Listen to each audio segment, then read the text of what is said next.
Bonjour à tous, bienvenue dans ce nouveau tutoriel. Alors aujourd'hui, on va parler de des erreurs à ne pas faire et comment définir un peu les tarifs quand on est freelance. Donc en gros, les erreurs à ne pas faire, c'est d'une, travailler avec un seul client ou voilà, pas assez de clients. Pourquoi? Parce que le problème, c'est que vous vous privez de potentiels autres clients qui pourraient vous donner d'autres choses, d'autres compétences, et d'autre part, vous prenez le risque que si votre client principal du jour au lendemain n'a plus besoin de vous, eh bien, ça va être beaucoup plus dur de réagir. Donc ça, c'est la première erreur à ne pas faire, c'est de compter que sur un seul client, ou voire deux clients. Ça n'est pas vraiment suffisant, en fait. L'autre erreur, c'est de définir des tarifs trop bas. Il y a souvent le cas, beaucoup trop souvent en fait, ce qui se passe, c'est qu'on va définir un tarif, on va partir sur 52 semaines, ok, on enlève 5 semaines, ça marche, jusque-là, tout va bien, ok, on continue, donc on divise simplement par 47, allez, on va travailler 4 jours par semaine, en fait, non, stop. Déjà, il faut penser que quand on est freelance, moi, ça m'arrive de travailler que 2 jours. Pourquoi? Parce qu'en fait, déjà, il y a une journée où vous allez faire de la paperasse, enfin, des factures, des devis, et cette journée-là, en fait, dans le tarif, si vous ne le mettez pas, vous êtes perdant. Aussi, il y a ce qu'on appelle, je sais pas moi, la maintenance, en gros, les mises à jour, ce qui n'est pas vraiment inscrit dans le contrat, mais qui est nécessaire. Par exemple, un client qui vous appelle, vous allez passer un certain temps. Il y a aussi l'aspect commercial où vous allez pendant ce temps chercher des nouveaux clients. Tout ça, aussi vos congés quand vous partez, ne serait-ce qu'un peu plus que 5 semaines, et puis si vous voulez vos week-ends aussi, voilà. Ce qui fait que ça vous amène, non, on n'est plus salarié en fait, si vous voulez. C'est pas, voilà, tu vas pas dire, je vais travailler non-stop tous les jours. En fait, c'est vraiment, il faut penser, c'est pas 365 jours, moins les vacances, c'est beaucoup moins que ça en termes de travail. Ce qui fait que dans les tarifs, ça se ressent. Souvent, on parle de... Si on est en dessous de 200 € par jour, ça marche pas, en fait. Voilà, tout simplement. Pour vous donner la petite astuce, il faudrait être plutôt entre 350 et 600. Enfin, après, ça dépend de ce que vous faites.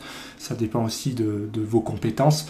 Et donc, on ne peut pas, comme ça, donner un tarif. C'est vraiment...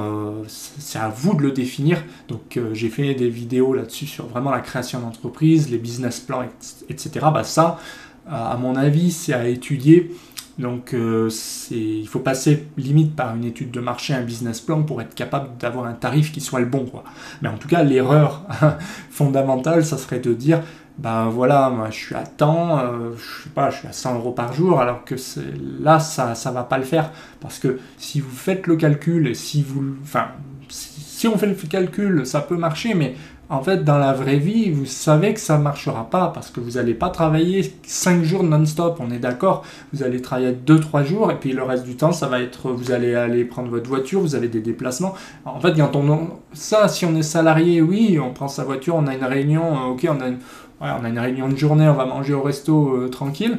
Sauf que quand on est freelance, même un restaurant, ça veut dire que pendant ce temps, vous n'êtes pas payé en gros. Vous travaillez pas et donc si c'est pas dans le tarif de la prestation, donc cet argent, vous ne le récupérez pas, on est d'accord. Donc ça, c'est l'erreur vraiment très très fréquente et très dommageable en fait. Ça va être de partir très bas.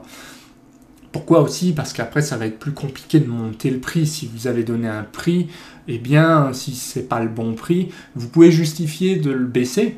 Par contre, dans l'autre sens, bien sûr, c'est toujours plus compliqué de le monter, ce prix. Donc, essayez de trouver le juste prix, quelque chose qui tienne compte du temps où vous faites vos devis, vos factures, vos déclarations de chiffre d'affaires, tout ça, même ça prend pas tant de temps que ça, mais en fait, il faut tenir compte d'une journée de déplacement, une journée, vous allez appeler des gens, Donc tout ça, c'est à calculer dans le tarif, ce qui fait qu'on ne peut pas dire il y a 52 semaines, 47 semaines si on enlève les congés, c'est faux, c'est vraiment faux, ça va être plutôt partir sur 30 semaines, et puis le reste, vous ne travaillerez pas forcément, ce ne sera pas vraiment de l'argent qui rentre, donc il faut en tenir compte.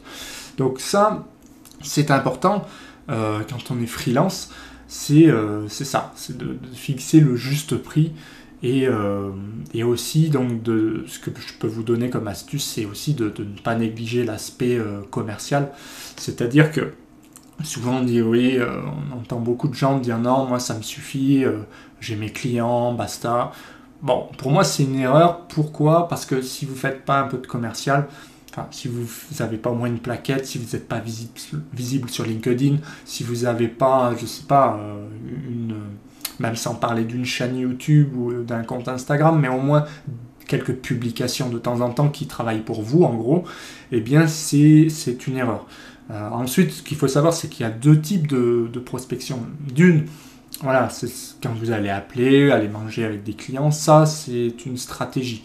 L'autre est beaucoup plus intéressante pour moi, c'est ce qu'on appelle la veille marketing.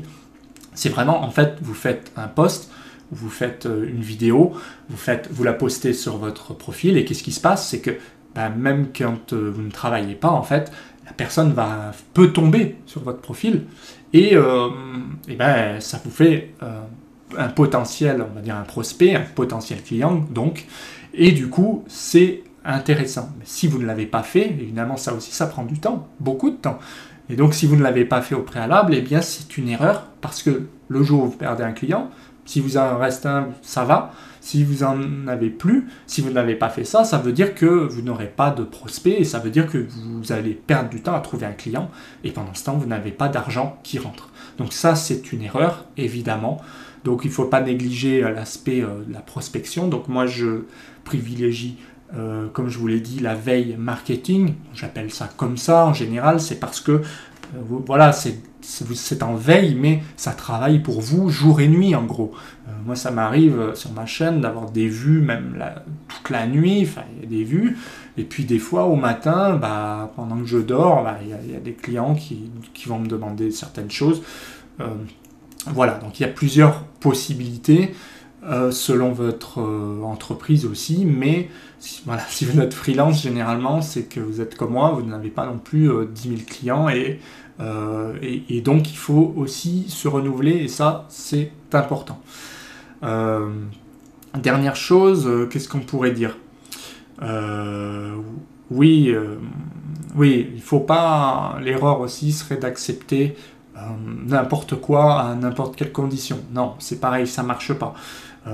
Aussi, ça va avec l'erreur qui revient, c'est de ne pas garder de temps. C'est-à-dire, j'entends par là qu'une entreprise, c'est on va dire, une responsabilité.